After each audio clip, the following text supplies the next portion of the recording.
Segunda División.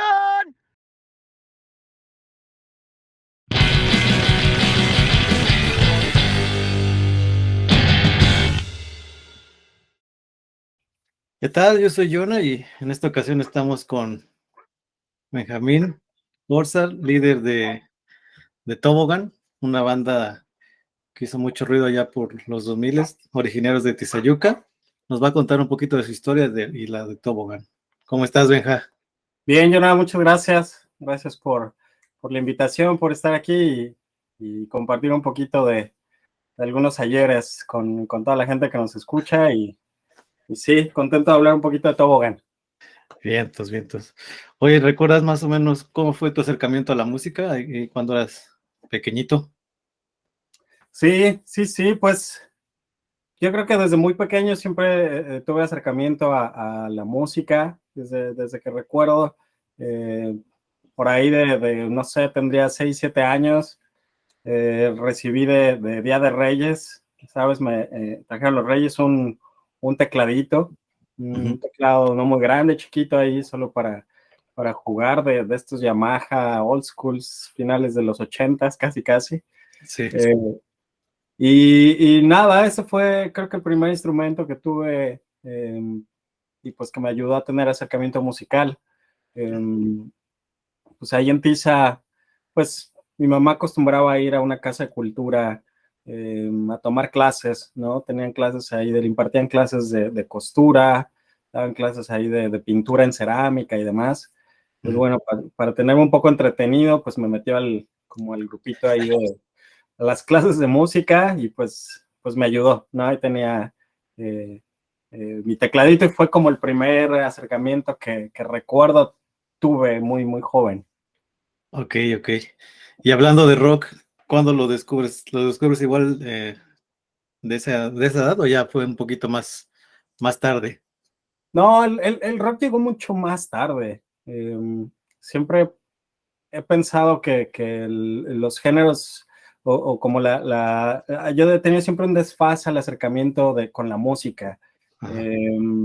Pero por el rock como tal, yo creo que llegó ya más hacia la secundaria, más hacia la preparatoria, ¿no? Que empecé a tener contacto con compañeros en la escuela que tenían ya gustos musicales, y que ya empezó a haber una conciencia un poco también más juvenil, un poco más rebeldía, ¿no? Que empiezas a descubrir y escuchar, a mamar que hay allá afuera. Y nada, o sea, recuerdo algunas sesiones en la secundaria con amigos, escuchar a Molotov, ¿no? Y compartir un poquito de lo de la transgresión que era Molotov en ese entonces, o Marilyn Manson, ¿no? De pronto que en ese entonces sonaba bastante, Sí. que era música que hablaba, ¿no? Que no solo por la música, por la energía, sino el contexto en el que sucedía, ¿no? Y eso lo hacía muy atractivo pues, para nosotros que estábamos muy jóvenes en la época. Pero pues yo creo que de ahí fue que empecé a prestar un oído al rock. Pues nada, en casa pues siempre hubo música, ¿no? Te cuento que mi mamá siempre escuchaba los fines de semana a todo volumen, ¿no? Ponía el estéreo y canciones folclóricas o vernáculas mexicanas.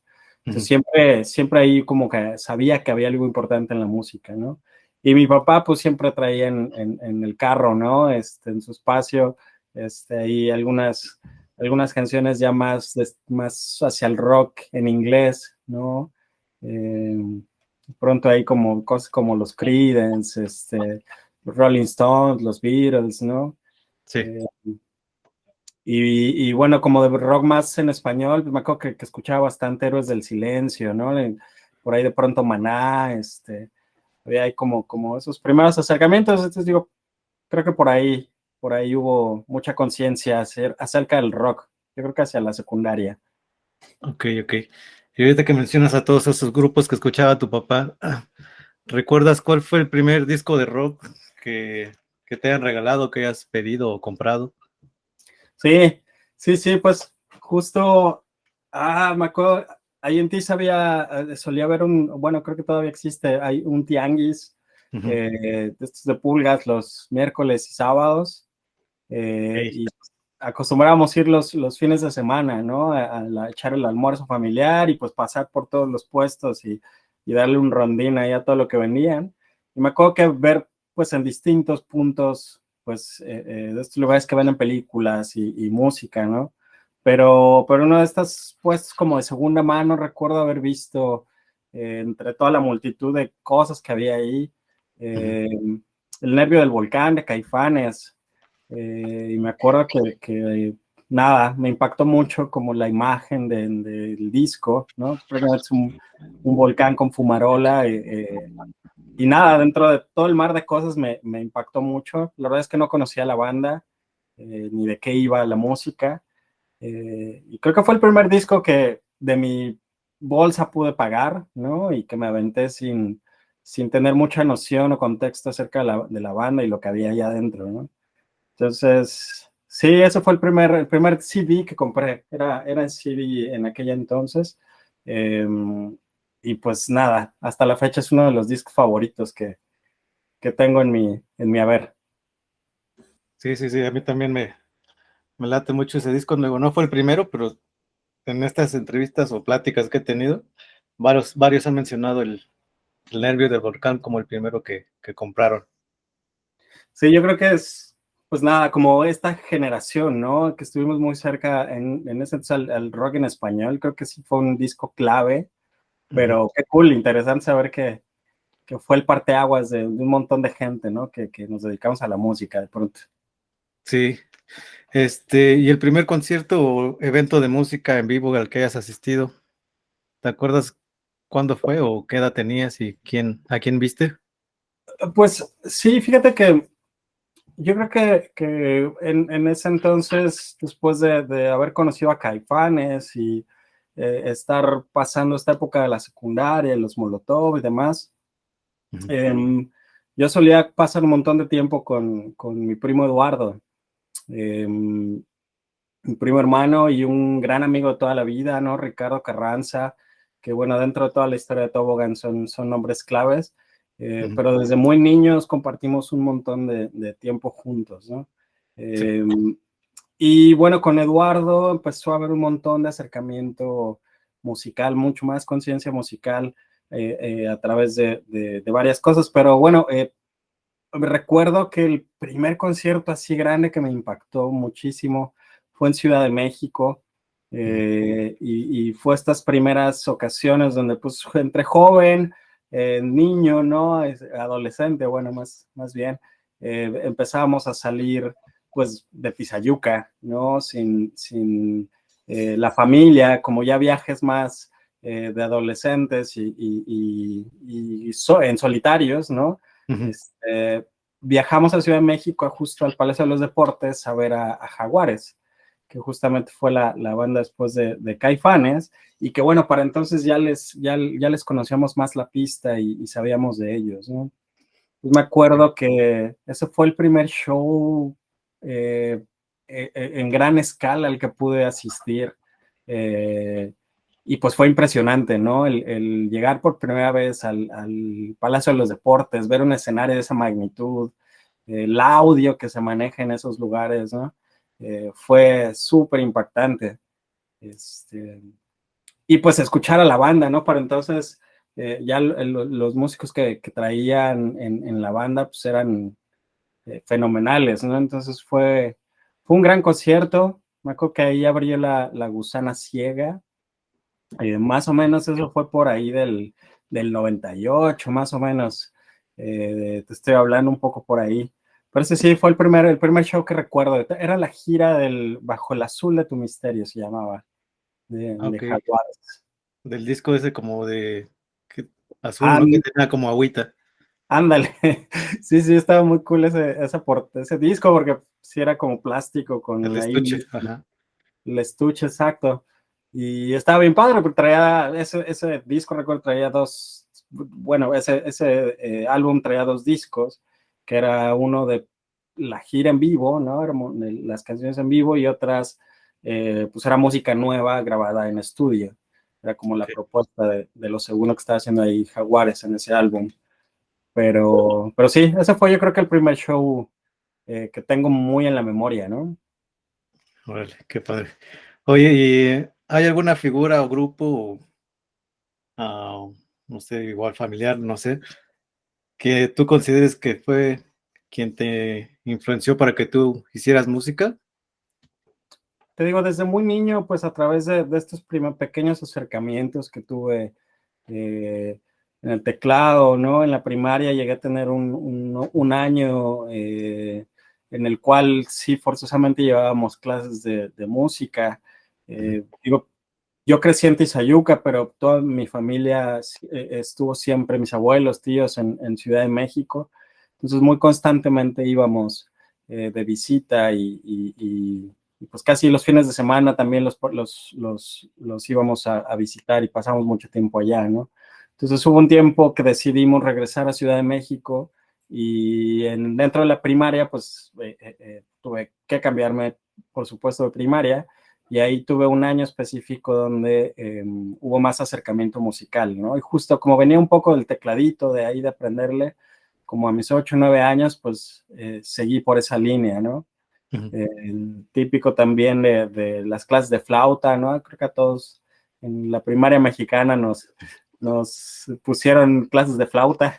Sí, Y bueno, pues de ahí, ¿no? De ahí siempre hubo, te digo, acercamiento, no influencia como tal, porque pues no tenía esa conciencia. Yo creo que ya hacia la secundaria, entre que te digo que empezaba a escuchar rock transgresor un poco, empecé a sentir ahí un acercamiento, algo de a pensar que la música tenía algo poderoso, ¿no? sí. Y hacia la preparatoria, pues en Tizayuca otra vez, recuerdo que había una rondalla en la escuela y me acuerdo que eran muchas canciones pues, típicas de rondalla, ¿no? Y em, baladas, también un poco boleros, música ahí pues más de sentimientos, ¿no? En tu idioma. Entonces de pronto por ahí escuchaba canciones que me ensayaban y me llama mucho la atención. Entonces fue que me acerqué un poquito más a ellos, intentando ver si podía colarme en el grupo, en la rondalla. Y pues nada más había vacantes de guitarristas, ¿no? De acompañamientos. Y pues yo no sabía tocar absolutamente nada. Recuerdo que el dude que daba las clases y que llevaba el grupo, pues era un señor que se le ve que se la sabía, ¿no? Que había tocado música toda su vida y le veías los dedos hinchados entre que tocaba el trabajo y la guitarra y de la vida, ¿no? Sí. Y lo veía tocar con una pasión y cantaba muy fuerte, con mucho sentimiento, ¿no? Entonces creo que también, te digo, por ahí empecé no sé, a encontrar que en la música, aparte de que algo poderoso había de transgresor, pues había mucho sentimiento, ¿no? Y creo que eso me empezó a llamar un montón. Al final acabé entrando a la rondalla, pero pues no como guitarrista, ¿no? No quería hacer lo mismo que todo el mundo hacía, quería hacer algo más particular. Ok. Y acabé tocando el contrabajo, ¿no? Entonces, pues me tocó andar con el tololoche, ¿no? De arriba abajo en 10 de mayo, en festivales ahí que teníamos en la escuela. Entonces, creo que entre más me acercaba, ¿no? Digo, nunca pude estudiar la música profesionalmente o más en serio, siempre fue como un hobby, como una actividad extracurricular. Ujú. Eh, pero eso fue bien importante, ¿no? Un parteaguas en mi acercamiento musical. Y ya un poco más adelante, te digo, con Eduardo, con Ricardo, pues pasábamos muchísimo tiempo juntos, ¿no? Después de escuela íbamos a jugar fútbol o ya empezábamos a ver el graffiti, ¿no? Antes pues, nos reuníamos en las Ok. tardes, noches, pues a buscar, a planear, ¿no? ¿Qué íbamos a hacer? ¿Qué queríamos por ahí ir a rayar en los rincones de Pisa, ¿no?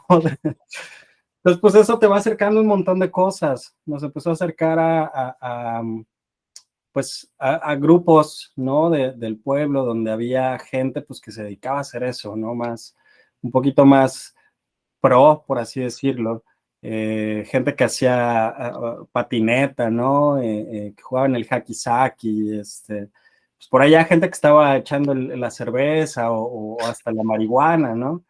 Entonces, pues empezamos a acercarnos un poco a toda esta oleada de cosas que sucedían en ese momento y empezamos a escuchar un montón de música también, ¿no? Empezó a haber acercamiento pues hacia el grunge, me acuerdo mucho de esa época escuchar mucho Nirvana, ¿no? Entonces, pues, insisto, todo eso empezó a generar cosquillita acerca de la parte creativa. Y bueno, pues en casa de Eduardo recuerdo que ellos tenían cable pagado, ¿no? Pues el MTV ahí fue también crucial para mí, me acuerdo ir a visitarlo y pasarnos horas también viendo MTV, pues no solo los videos, sino pues también empezar a ver los unplugs y pues empezar a tener recepción, insisto, ya más consciente acerca de lo que pasaba en el mundo, ¿no? Que ya era un foro donde llegaba música y pues nada, todo eso empezó a ser un aliciente e influencias justamente, ¿no? Para el empujarnos a hacer algo, un proyecto, el poder hacer nuestra propia carrera musical, ¿no? Y es prácticamente los 90s. Yo creo que los 90s fueron muy grandes para la influencia que tuve en la música. Y pues con el MTV, ¿no? Ya con la conexión que había al internet y que ya podías ver qué pasaba al otro lado del mundo, pues empezamos a absorber muchísimo Britpop. Y yo creo que esa también fue una influencia muy grande para nosotros, el empujarnos a hacer la banda. No te hablo ya nosotros, porque en ese momento ya éramos dos mentes trabajando en esto y junto con Eduardo, ¿no? Entonces yo creo que lo que fue Oasis, Radiohead, Blur, The Verb, ¿no? Toda esta ondita noventera que venía del Britpop, esta camada de bandas, pues empezaron a hablarnos un montón, ¿no? Como en dos sentidos, uno en el ambiente sonoro musical, ¿no? En la propuesta que había ahí, y segunda, pues también en la parte un poco estética, un poco del movimiento como tal, ¿no? Pues de ser transgresores también ante una sociedad pues, donde hay un montón de cosas, ¿no? Hay opresión y la gente bien contra la gente que pues anda buscando algo más, ¿no? Romper la rueda. Entonces, yo creo que ahí fue el punto clave en el cual decidimos empezar un proyecto propio y creo que todo eso fueron partes de las influencias, ¿no? Para mí en la música, en lo que es la música como arte. Bien, bien. Oye, ya que se deciden a formar el proyecto musical, a darle forma, a formalizarlo, ¿recuerdas cuál fue bueno, imagino que agarraste la guitarra, ¿no? Como instrumento. ¿Recuerdas qué marca era la guitarra? ¿Cómo la conseguiste? Encontramos que en Tizayuca había una escuela musical, ¿no? Una escuela, pues te dan clases de guitarra, batería, canto, ¿no? Piano, como varias disciplinas. Y pues ahí justamente decidimos acercarnos pues a que nos enseñaran un poco más, ¿no? Porque estábamos bien emocionados sí, nos gusta todo esto, lo que se siente con la música, la idea de querer crear un proyecto y también interpretar un poco desde nuestro lado la manera de vivir el mundo. Recuerdo que decidimos ir a esa escuela y empezar a tomar clases desde cero, ¿no? Pues me acuerdo que ahí Eduardo pudo comprar su primera guitarra, una Squier de Fender, y a los pocos meses, pues mi papá me regaló también una Squier, ¿no? La adquirieron también ahí en la misma escuela y pues fue como llegó mi primer instrumento ya como tal, ¿no? Porque en las clases íbamos y ahí nos prestaban una guitarra, pero pues salías y listo, ¿no? Ahí la dejabas. Sí. Entonces creo que mi primera guitarra fue esa, una Squier de Fender que mi papá me regaló un día de mi cumpleaños, ¿no? Como vio que estábamos muy metidos en esa onda y estábamos de tercos que queríamos aprender, pues, pues hizo el esfuerzo y me regaló una guitarra, ¿no? Okay. Entonces fue el primer instrumento que digamos que fue mío al 100%, ¿no? Ujú. O guitarra, claro. Sí. ¿Y Tobogán fue su primer o fue tu primer proyecto o hubo antes algunos intentos? No, yo creo que Tobogán fue el primer proyecto en realidad que tuve. Pues, insisto, todo comienza con esta onda de querer empezar a tocar, ¿no? El aprender a tocar guitarra. Entonces ahí con Eduardo empezó, pues, toda una idea de estructurar una banda. En las clases íbamos y empezamos a tocar pues canciones pues, que nos gustaban en ese entonces. Entonces el profe sacaba las canciones, sacaba las notas, ¿sabes? Y nos las mostraba, entonces nos enseñaba técnica, rítmica y demás. Y pues él nos decía, bueno, pero ¿qué quieren hacer, no? O sea, nada más quieren aprender o tienen ideas de armar un grupo.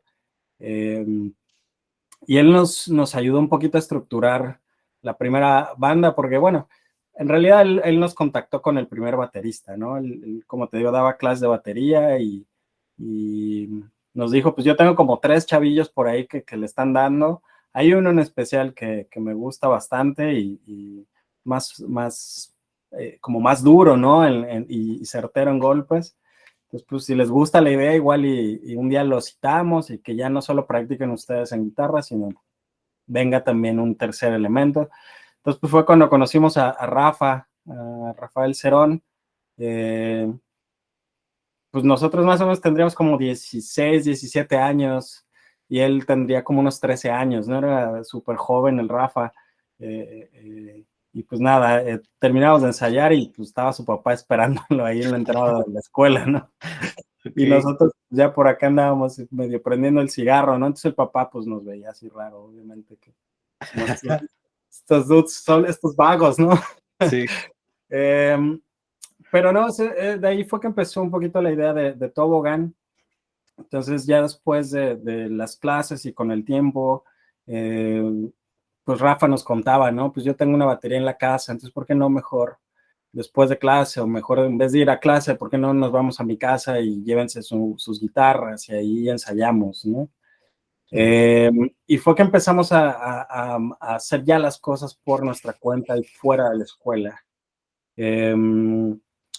Decidimos aventarnos a hacerlo, pero bueno, pues no teníamos equipo, no teníamos tampoco recursos para comprar amplificadores, cables, pedales, ¿no? Entonces fue Sí. que conocimos a Israel Rodríguez, que prácticamente su familia iban mucho a la iglesia y eran partícipes del coro de la iglesia, ¿no? Entonces ellos tenían en casa un montón de cosas pues, de música pues, para el coro. Tenían micrófonos, atriles, cables, tenían amplificadores, ¿no? Y pues Israel fue digamos que el siguiente miembro de la banda, ¿no? Lo invitamos a tocar el bajo. Él era el más experimentado de todos en cuestión de conocimiento musical y, y pues él también llegaba ya con los instrumentos, ¿no? Bueno, con los amplificadores. Entonces fue de ahí que nos formamos ya en un lugar establecido, con cosas y ahora sí que sin límite de tiempo para ensayos, ¿no? Entonces ahí fue que empieza Tobogán como tal. En ese entonces pues no tenía muy bien nombre y empezamos a hacer una selección de canciones que nos gustaban a los 4 que ya estábamos ahí, que prácticamente era Eduardo, Rafa, Israel y yo. Y bueno, ninguno de nosotros cantaba, ¿no? Prácticamente éramos muy malos cantando, entonces o cantabas o tocabas la guitarra porque pues no éramos tan diestros haciendo ambas cosas. Sí. Y pues decidimos buscar a alguien, ¿no? Que nos ayudara con la voz justamente. Y bueno, fue ahí que conocimos a Juan Pablo Romero, que justamente él se conoció con Eduardo en la escuela en Pachuca. Y bueno, él era un músico muy activo ya en ese entonces. Te hablo todo esto por ahí del 2000, 2001, yo calculo que fue todo este movimiento.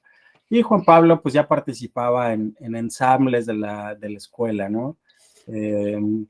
tenían en la escuela también estos festivales de la canción o no recuerdo bien el nombre, pero bueno, eran justo ensambles que se hacían dentro de la escuela, preparaban alguna canción, ya sea covers o música original, y las presentaban, ¿no? Entonces hacían como un concurso de bandas, un concurso de talento. Entonces me acuerdo que Eduardo me había platicado de Juan Pablo, y justamente esa semana pláticas, digamos un viernes me estaba platicando este Eduardo, y resultaba ser que en sábado había el festival de la canción en Querétaro, por parte del TEC de Monterrey, ¿no? Entonces me acuerdo que nos aventamos ahí una historia en casa de que íbamos no sé, al DF a hacer algo, y nos escapamos a Querétaro y nos fuimos al festival pues ver si escuchábamos a Juan Pablo, ¿no? Con su banda. La verdad es que creo que llegamos tarde al show, es que nunca vimos a Juan Pablo, y nada. A las semanas después, pues él vivía en Tizayuca, sus papás, él creció ahí, sus papás tenían su casa allá, y él estudiaba en Pachuca, ¿no? Entonces ya en Tiza pudimos coincidir alguna vez y empezamos a platicar acerca pues de que si no le interesaba unirse a un grupo, ¿no? Entonces, pues justo él fue la última pieza que se integra en la primera época de Tobogán, ¿no? Siempre he pensado que Tobogán tuvo tres épocas, tres etapas, y Juan llega en la primera, ¿no? Que es esta parte de estar armando el grupo, de empezar a aprender un poco a cómo tocar el instrumento, y dos, aprender canciones y hacer las propias, ¿no? El proceso de hacer covers, hasta la composición ya de las primeras canciones, ¿no? Entonces, nada, fue cuando Juan se une al grupo, y es cuando completamos la agrupación, ¿no? Y estaba ya Juan en la voz, con normalmente guitarra acústica. Había dos guitarras, que era Eduardo y yo, y estaba Rafa en la batería e Israel en el bajo. Ok. Entonces, por ahí va un poquito el inicio de toda la historia. Y ya cuando, bueno, empiezan a ensayar, ¿cómo era ese lugar de ensayo? Porque, bueno, cuando ensayamos ahí de adolescentes, pues prácticamente no la vivimos ahí, en el cuarto Sí, de ensayo. ¿Dónde ensayaban ustedes y cómo la acondicionaron o qué tanto desmadre echaban ahí? tuvimos un chingo de lugares, nos mudamos un montón de veces, pero ahí te va. El primer lugar fue en casa de Rafa, como te cuento. Él tenía, pues tenía la batería en su casa, ¿no? Era un lugar, creo que eran 3 pisos su casa, y arriba había un cuartito chiquito que habían ahí construido, pero pues que era como bodega un poco. Okay. Entonces, este cuarto pues daba hacia lo largo de la casa, por así decirlo, y pues era una terraza muy grande. Entonces, pues, literal, todas las cosas que tenían ahí en la bodega, pues las acomodamos y todo, y ahí él tenía su batería. Entonces, ensayamos ahí porque era el lugar más cómodo de llegar con cosas, en lugar de estar sacando la batería todo el tiempo, ¿no? Y regresarla. Y pues decidimos que ese era el primer lugar más bien el lugar de ensayos, y pues íbamos prácticamente, si no 2 o 3 veces a la semana. Llegó un punto que íbamos diario, ¿no? Diario después de la escuela, después de trabajar, porque ya en algún punto trabajábamos algunos. Llegamos a ensayar 9, 10 de la noche, y hasta las 12, 1, ¿no? Salíamos. Ya de ahí nos mudamos, rentamos una casita muy cerca de donde vivía Rafa, me acuerdo, ahí en el Nuevo Tizayuca, y pues ya mudamos la batería ahí, y ya dejábamos los amplificadores. Entonces pues ya ese fue otro lugar de ensayo. Y ya más avanzado en las etapas de Tobogán, recuerdo que en un restaurante pues de la familia de Eduardo, ¿no? Ahí en Tizayuca, en la parte de arriba del restaurante pues había una bodega, que era un poco la bodega del restaurante, y ahí nos mudamos, y ya ahí ese era el lugar de ensayo, ¿no? Yo creo que fueron las 3 sedes más importantes. Y pues casa de Rafa fue muy, muy buena, porque pues ahí ensayábamos, y pues de pronto nos acordábamos de los Beatles, ¿no? De el último concierto que tuvieron ahí en la azotea de Abbey Road. Te digo que teníamos la terraza, entonces de pronto sacábamos los instrumentos y tocábamos ahí, ¿no? Entonces, pues le subíamos a lo que los amplificadores daban y pues la música, si hacía aire en el pueblo, justo pues por todos lados iba la música, ¿no? Entonces luego ya de pronto salían algunos vecinos en las azoteas cercanas y y pues unos a chiflarnos, ¿no? Porque pues no éramos nada buenos. Y otros nada más al chisme, ¿no? A ver qué estaba pasando, pero sí, yo creo que esos fueron los primeros lugares de ensayo. Y cuando empiezan a tocar y recuerdan qué bandas eran las que sonaban en Pachuca o en Tizayuca, qué bandas ya estaban tocando, si había algún como referente ya del rock en cualquiera de las dos ciudades. Fíjate que Tizayuca no tuvo en toda esa época mucha música original como tal, ¿no? Te digo, empezamos nosotros con los covers porque pues era lo primero, lo más fácil, lo que podíamos hacer, el copiar música y interpretarla un poco y presentarte, ¿no? Entonces en Tiza pues realmente no había foros pues para presentar música, sí más que bares, ¿no? Justamente bares para ir a pasar la noche, unos tragos y escuchar pues música del rock nacional o internacional, ¿no? Entonces había un montón de bandas pues que tocaban covers nada más, ¿no? No había música original, que yo recuerde, bandas en las cuales fueran a presentar a un foro sus canciones, pues no existían. Entonces cuando nosotros comenzamos, pues nuestro primer acercamiento fue en esos bares, con la música que estábamos cobereando, que justo era Britpop, ¿no? Que era la música que nos gustaba. Entonces tocábamos las canciones que nosotros queríamos. Entonces de pronto llegar a querer presentarte en un foro en Tiza, pues era difícil porque te decían, bueno, ¿qué tocas? ¿No? ¿Tocas covers o tocas música original? No, tocábamos covers, ¿no? Ah, bueno, pues te vamos a dar chance, ¿no? Como nadie te conoce, pues te vamos a probar, te vamos a dar un set de media hora, ¿no? Y va a tocar otra banda, entonces vas a compartir la noche. Pues justo, pues empezar a hacer un poquito de carrera, empezar a tener foros, empezar a hacer que tu nombre pues tenga un poquito de peso, lugar, ¿no? Y gane un poquito pues sí, de espacios.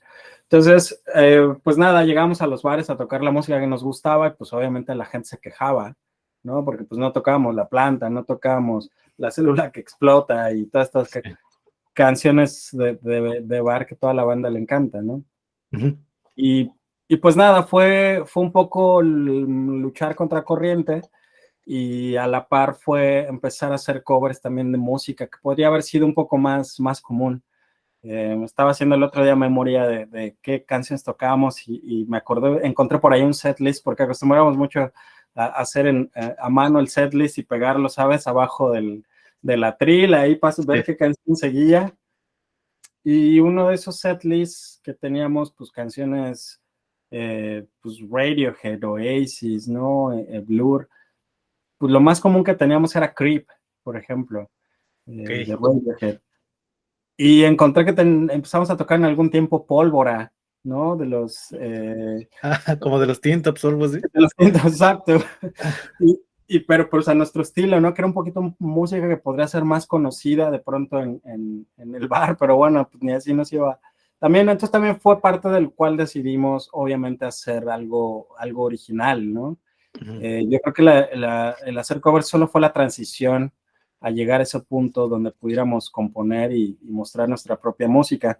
Pero bueno, sí, en Tiza no había realmente referencias de bandas, te digo, salvo todos aquellos que tocaban covers, ¿no? Me acuerdo mucho que había de una banda que se llamaba Monte de Venus, los cuales que empezamos a compartir más escenario con ellos. Porque pues estos dudes estaban en todos lados, en todos los bares tocando música de bar, ¿no? Covers. Pero por ahí empezaron a hacer sus propias composiciones y por ahí de pronto soltaban una canción, ¿no? En los shows. Entonces de pronto ya había fiestas o había foros más clandestinos, más underground, donde alguien decía, bueno, pues yo pongo la casa y vamos a hacer música, pues que venga los Tobogán, que venga tal banda, pues ya no tenía la responsabilidad de tocar lo que el bar quería, ¿no? Ya eras un poquito más abierto. Pues me acuerdo que por ahí empezábamos a conocer otras bandas, pero en verdad no había muchas.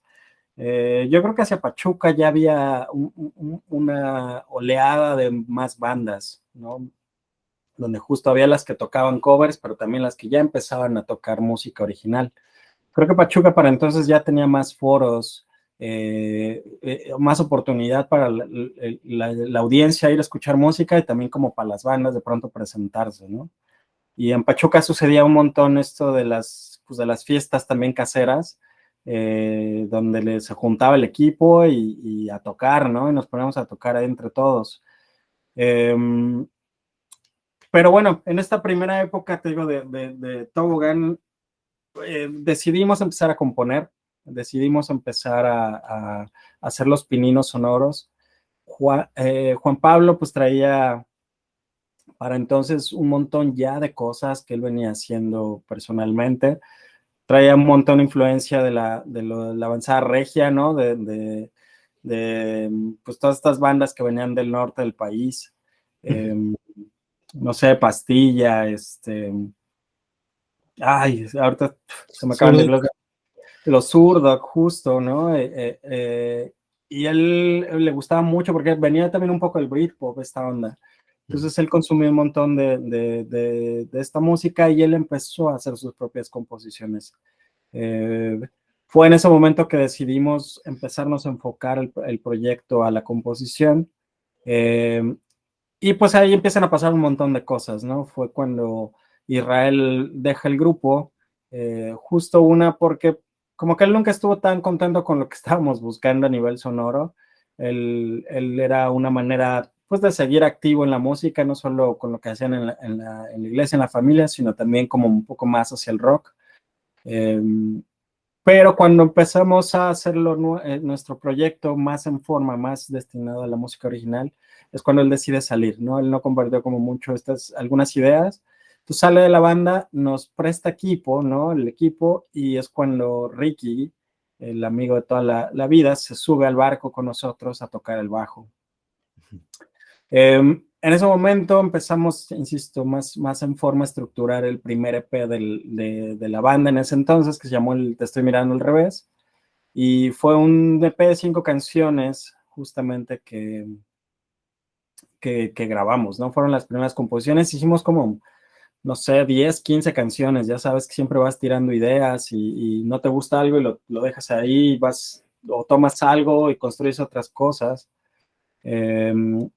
Y pues justo con la idea de la grabación de Estoy mirando al revés, pues esto más o menos fue por ahí del 2003, 2004, empezamos a conocer un montón de gente, ¿no? Ya no solo tocábamos en Tiza, en el bar, sino empezamos a buscar ir a Pachuca, con los contactos de la escuela de Eduardo y con Juan Pablo, pues empezamos a conocer más bandas y gente que estaba metida en la música en Pachuca.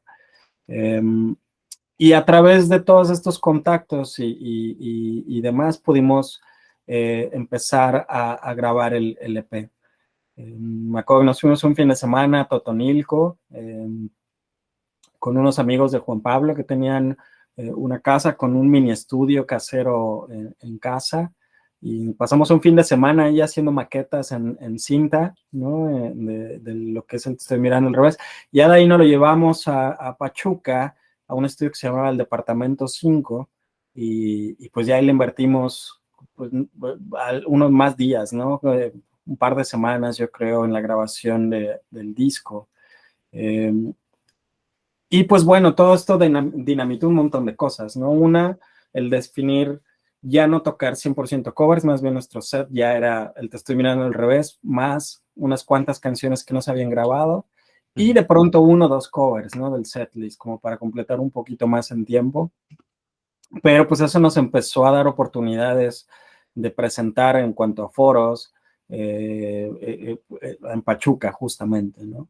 Y ya conocimos a todas las bandas que estaban en ese entonces, ¿no? Que para entonces Gumo, creo que ya estaban ustedes activos. estaba Mari Lechuga, ¿no? Pero bueno, es cuando consolidamos el Te estoy mirando al revés, ese primer EP, y bueno, ya de ahí salieron un montón de cosas, ¿no? Yo creo que ese primer EP nos dio apertura de empezarnos a presentar en distintos foros, ya no solo en Tiza, sino en Pachuca, y empezar a compartir un poquito de lo que veníamos haciendo. Okay. Sí, bueno, la primera vez que yo los vi, creo que traían esa onda o ese material ya, el de donde estaba tocando Juan Pablo, bueno, tocando y cantando. Y pasó como medio año, yo creo, un año, y ya los vi, creo que ya estaba La Gruta, creo que los vi ahí, y ya estaban tocando su nuevo material ya instrumental y sin Juan Pablo en la voz. ¿Cómo se dio esa transición? Porque sí fue un cambio total. Pues la verdad es que decidimos meterle un montón de energía, mente y esfuerzo al proyecto, ¿no? Desde la parte visual, ¿no? Eduardo siempre fue un gran artista visual y él empezó a diseñar un montón de cosas para la banda, ¿no? Desde la portada del disco, hacíamos playeras, ¿no? Los flyers, para las tocadas, ¿no? Entonces, pues, todo lo que hacíamos, pues fue un gran esfuerzo en nosotros mismos, ¿no? Salíamos de la escuela e imprimíamos flyers y nos íbamos a otras escuelas y repartíamos cuando íbamos a tocar, ¿no? Íbamos, pegábamos en postes o de pronto nos íbamos que al Sanborns, ¿no? A revisar La Mosca o estas revistas de música y metíamos ahí el flyer, ¿no? Entonces empezábamos a sembrar por ahí un montón de cosas. Esa es buena estrategia, ¿eh? No, nunca la Sí, aplicamos sí. nosotros. Está buena. Sí. Estábamos bien loquitos, ¿no? Sí, buscando dónde hacer ruido, dónde dejar el nombre de la banda, ¿no? Y pues parte de todo esto nos llevó a involucrarnos muchísimo en el proyecto. Te digo, imprimíamos ya la playera y pues primero las usábamos nosotros porque pues, no teníamos maquila, ni mucho menos, ni foros donde venderlas. Entonces, cada que teníamos chance de tocar, pues poníamos un puestecito y pues llevábamos discos que nosotros realmente maquinábamos, ¿no? Que hacíamos el impreso, lo cortábamos, pegábamos, le metíamos el CD, lo quemamos y lo vendíamos en el toquín, las playeras, ¿no? Entonces empezamos en ese entonces hicimos la página web de la banda, empezamos a tener el MySpace, entonces atendíamos el MySpace, y bueno, todo este proceso de hazlo tú mismo, ¿no? No teníamos nadie que nos ayudara en realidad a la parte de la mercadotecnia como tal de la banda, ¿no? Entonces, te hablo de todo esto porque nos empezamos a meter tanto que no solo la música fue parte primordial, pero al regresar a voltear a ver la música y lo que estábamos haciendo, descubrimos que pues ya sabíamos tocar un poco, ¿no? Ya sabíamos cómo estructurar una canción de cero, ya empezábamos a hablar de armonía, ya empezábamos a hablar de estructuras sonoras, ¿no? Entonces, esa evolución que empezamos a tener desde la primera composición del EP, del Te estoy mirando, hacia las nuevas canciones que empezábamos a traer a la mesa, nos empezaron a dar una evolución tanto Eduardo y a mí del hacia dónde quería ir la banda, ¿no? Entonces empezamos a irnos a sonidos un poco más densos, un poco más psicodélicos hacia la composición que estábamos teniendo y empezó a haber también diferencias con Juan Pablo a nivel musical, a nivel personal también empezó a haber alejamiento en su participación. Entonces, bueno, decidimos que la banda tenía que tener un cambio, ¿no? Entonces, es cuando sale Juan Pablo del grupo y nos quedamos la banda nosotros cuatro, ¿no? Rafa, Ricky, Eduardo y yo, y decidimos dejar de tocar la música del Te estoy mirando al revés, porque pues una, no había quien cantara y segunda, era un proyecto que construimos con Juan, ¿no? Y sin él merecía el dar el respeto y no tocarlo. Entonces, con estas ideas de hacer nueva música, tuvimos una apertura tremenda del que queríamos hacer, ¿no? Entonces Eduardo y yo tomamos literalmente la batuta de experimentar con sonidos, y eso llevó al I Need 8 Arms.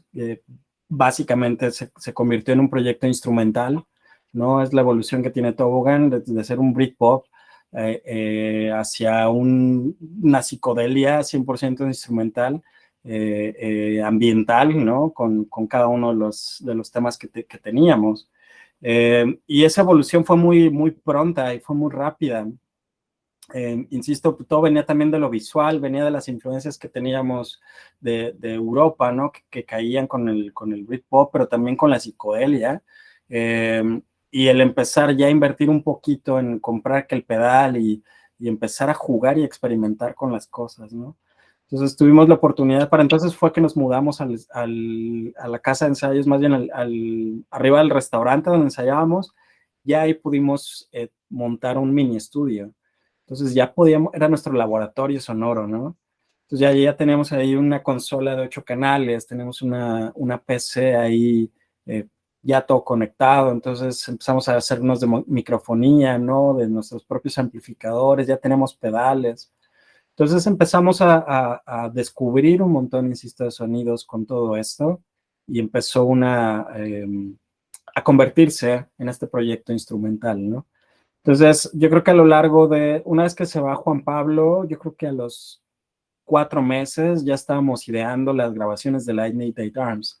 Ya teníamos material como de 10 canciones, pero queríamos enfocarnos alrededor de 5 o 6 canciones, ¿no? Entonces, literal, ya ahí lo grabamos nosotros. Me encargué al 100% de la producción y grabación del disco, y nos damos nuestros encerrones ahí, ¿no? Te digo, como laboratorio, grabación, prueba, error, el probar cosas y aparte ensayarlas en vivo, ¿no? Que era parte de todo el proyecto.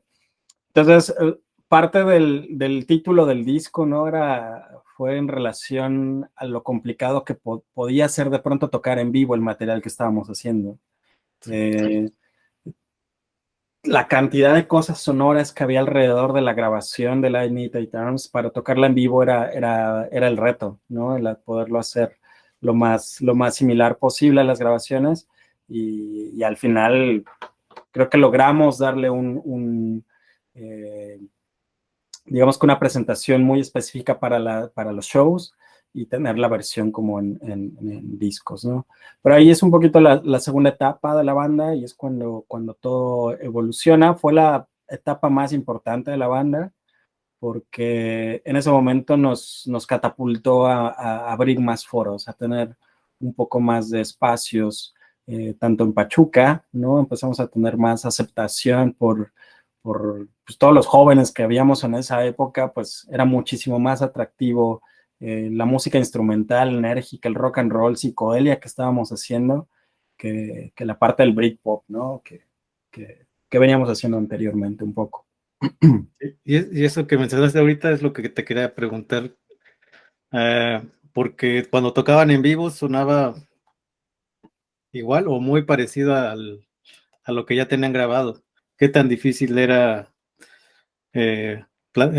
tocar ese material? Porque en ese tiempo pues las condiciones eran pues bastante menos tecnológicas como ahora, y más en foros de Pachuca, ¿no? Que prácticamente nada más nos ponían amplificadores y tal vez 1 o 2 micrófonos para la batería y uno para la voz y ya.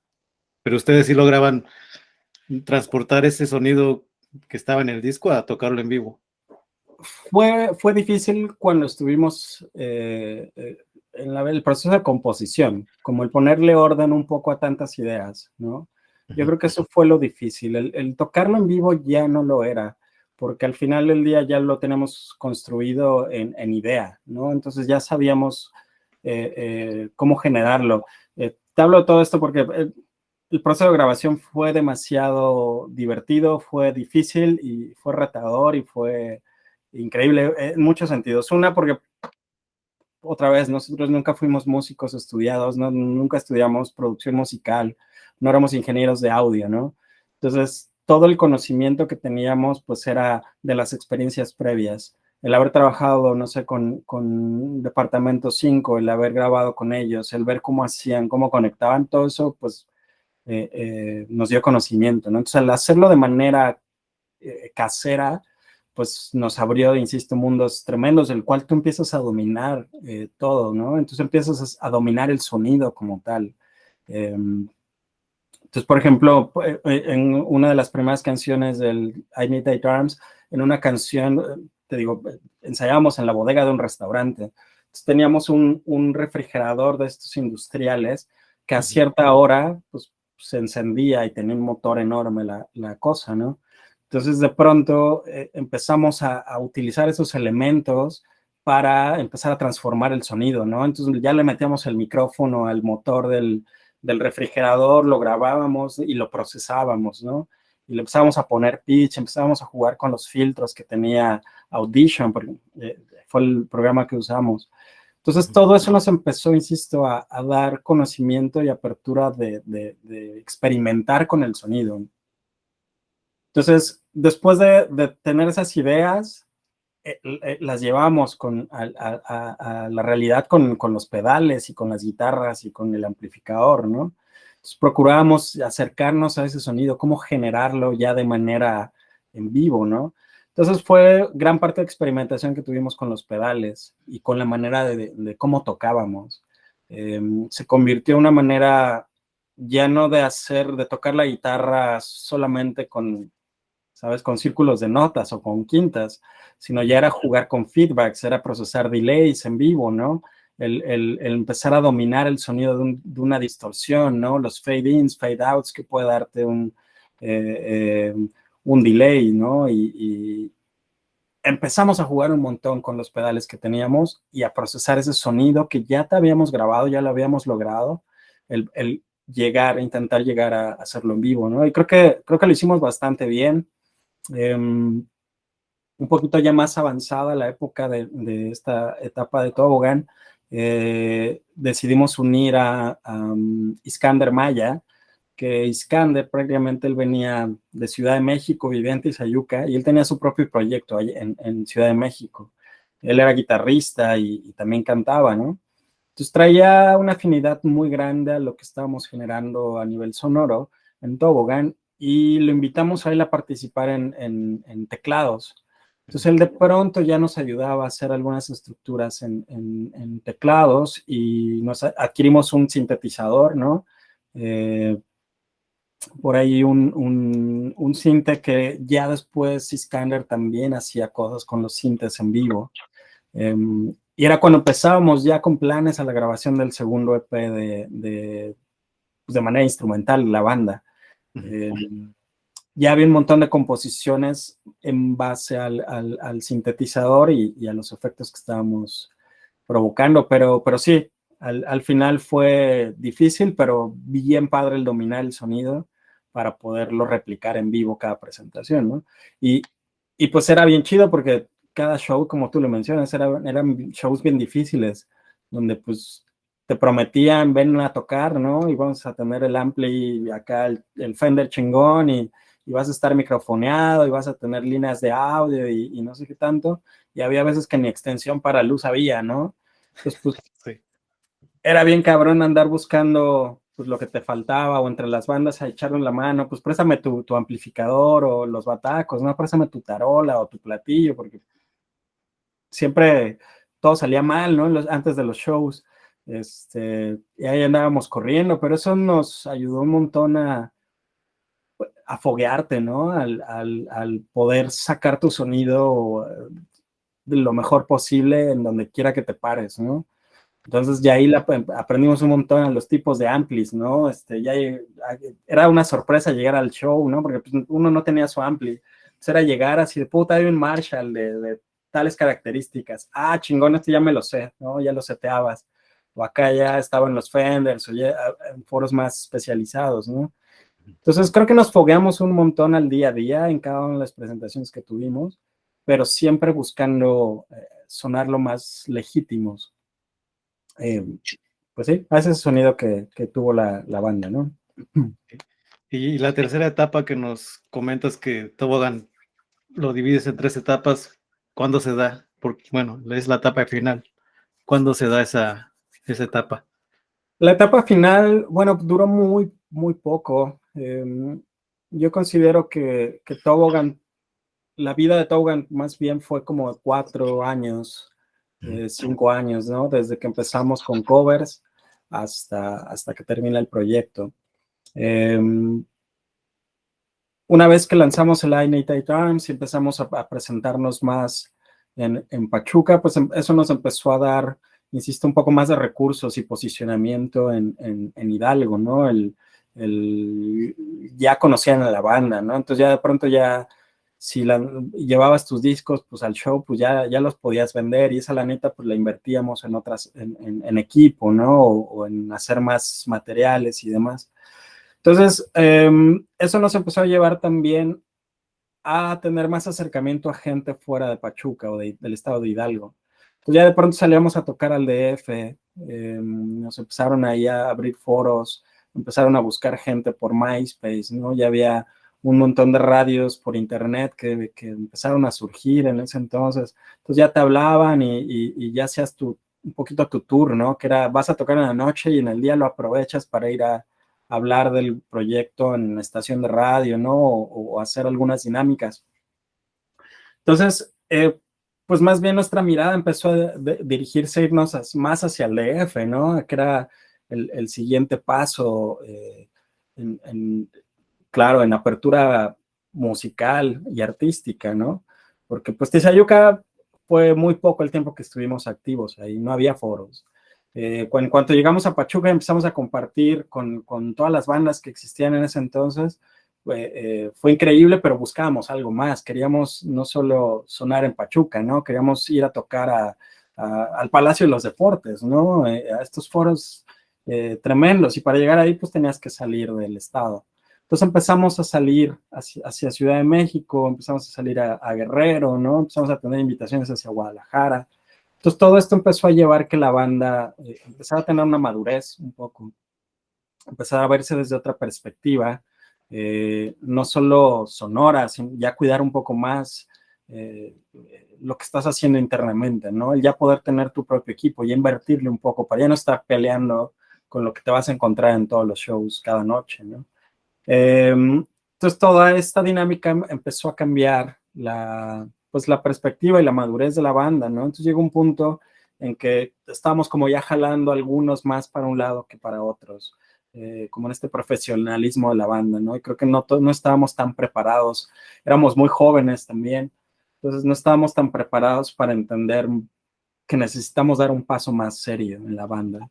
En ese momento empezó a haber ya algunos problemas internos, ya no hubo coincidencia en algunas cosas y un poco por ahí también Eduardo decidió dejar la banda, ¿no? Entonces ya nada más estábamos Ricky, Rafa, Scanner y yo, y empezó a complicarse un poco, el sonido de la banda empezó a mutar porque ya era todo destinado a una guitarra, ¿no? Ya no a dos. Sí. Scanner empezó a entrar más con la parte de los sintetizadores, estaba increíble, y te digo que empezamos a componer el siguiente EP.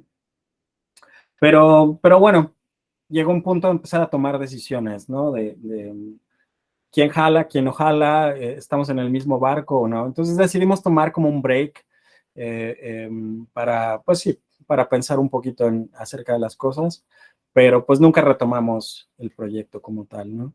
Yo diría que la tercera etapa empezó ahí, cuando un poco antes, más o menos cuando Eduardo sale, empezamos a tocar fuera de Hidalgo y empezamos a hacer la composición de nuevo material, pero a la par tenemos, ¿no? El no sentirnos como tan completos en lo que estábamos generando, ¿no? Para entonces yo tomé al 100% el proyecto. Cuando estaba, yo creo que cuando estaba Juan Pablo, pues siempre fuimos Eduardo y yo las cabezas y brazos del proyecto, pero llegó un punto en que lo tomé al 100% y bueno, no estaba ya contento con los músicos que tenía ni lo que estaba yo buscando a nivel sonoro. Entonces decidí parar un poco el proyecto, pero nunca más lo retomé, ¿no? Hubo ya más cuestiones personales, las cuales ya me definieron o me alejaron un poco de la música, ¿no? Hasta años después. Pero sí, yo creo que la parte 3 quedó inconclusa. Hubo muchas ideas, hay muchas cosas por ahí grabadas de ese entonces, pero nunca salieron a la luz y pues nada, no fue afortunado. Ok, ok. Y ya para concluir, siempre les pido a las personas que participan aquí en la plática que nos recomienden alguna banda, algún artista que haya hecho música o haga música original ahí de Hidalgo. No sé si tú nos puedes recomendar algunos proyectos, bandas o solistas para que puedan participar en este proyecto. Sí, pues digo, de entrada Gumo, me gustaría que pudieran hablar de su historia. Estaría increíble, sí, compartir. Eh, Digo, me encantaba mucho lo que ustedes hacían, la energía que ustedes tenían en vivo también fue tremenda. Y fueron de las bandas que más me marcaron también, ¿no? De esa generación. Recuerdo mucho, con mucho cariño Eleven también.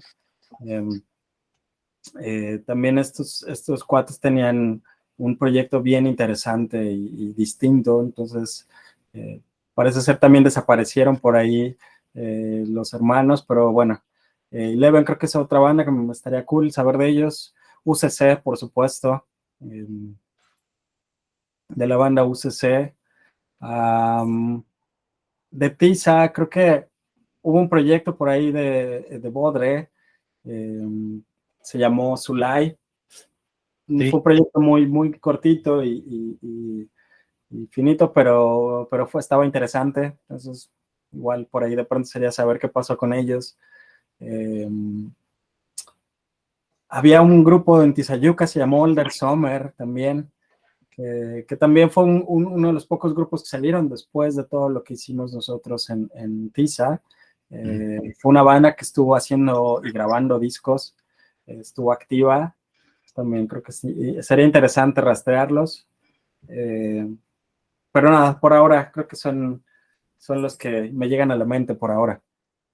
sí, ahorita que mencionas a Eleven, creo que era la única banda que compartía una línea musical con ustedes, ¿no? Con Toboggan. Las demás otras bandas, pues sí, tocábamos algo un poquito más alternativo, más tradicional, guitarra, bajo, batería. Pero ustedes dos sí se preocupaban pues por sonidos ambientales, por, por usar delays o todos estos pedales que le daban otra personalidad a su música. Sí, justamente teníamos por ahí un acercamiento sonoro bien interesante, ¿no? Estas dinámicas de experimentación con delays y crear atmósferas, ¿no? Sí compartíamos mucho el estilo, por así decirlo, ¿no? En ese sentido de crear atmósferas y un poco la psicodelia misma, pero sí era una banda hermana en ese sentido, ¿no? Y sí, los recuerdo con mucho cariño y sí llegamos a compartir algunas presentaciones, recuerdo con ellos. Que esa época, digo, no sé ahora cómo sea en Pachuca, pero creo que vivimos esos inicios de los 2000, una época increíble a nivel sonoro, había un montón de propuestas, había un montón de bandas, muchos foros, ¿no? Y los jóvenes andábamos en busca de eso, ¿no? O sea, sí había antros y bares, pero creo que éramos más los que andábamos buscando rock original, ¿no? Propuestas originales que otra cosa. Sí, Pero sí, fue una época muy activa en el rock hidalguense. sí, sí, muchas bandas que estábamos tratando de hacer música propia y no dedicarnos ahí a tocar covers de bar. Exacto, exacto. Pues muchas gracias, Benja. Te agradezco que me hayas regalado este tiempo de tu día y esperemos que pues ya pronto se pongan de acuerdo para que puedan subir la música de Toboggan, los dos materiales, los dos EPs y hasta ahorita que mencionan las nuevas grabaciones, igual ya hasta lo pueden subir como un lados B o Claro. rarezas que para que toda la gente pues pueda escucharlo, pueda disfrutarlo y pueda ver que desde los 2000 se estaba haciendo música de calidad allá en Pachuca y en Tizayuca. Claro. Sí, no, pues al contrario, muchas gracias a ti por la invitación. Es un tema muy, muy grande, ¿no? El poder hablar de todo un proyecto, pero sí creo que lo mejor es el poderlos escuchar, ¿no? Esas grabaciones. Espero que sí en algún día podamos compartirlas ahí en las redes. Pero sí, muchísimas gracias a ti por este tiempo, por la invitación. Está increíble el proyecto de recopilación de información, ¿no? De la memoria musical del Estado. Y pues nada, un placer recordar todas estas cosas contigo. Gracias, Benja, que estés muy bien y te mando un abrazo. Un abrazo de vuelta, gracias a todos por escuchar. Gracias. Chao.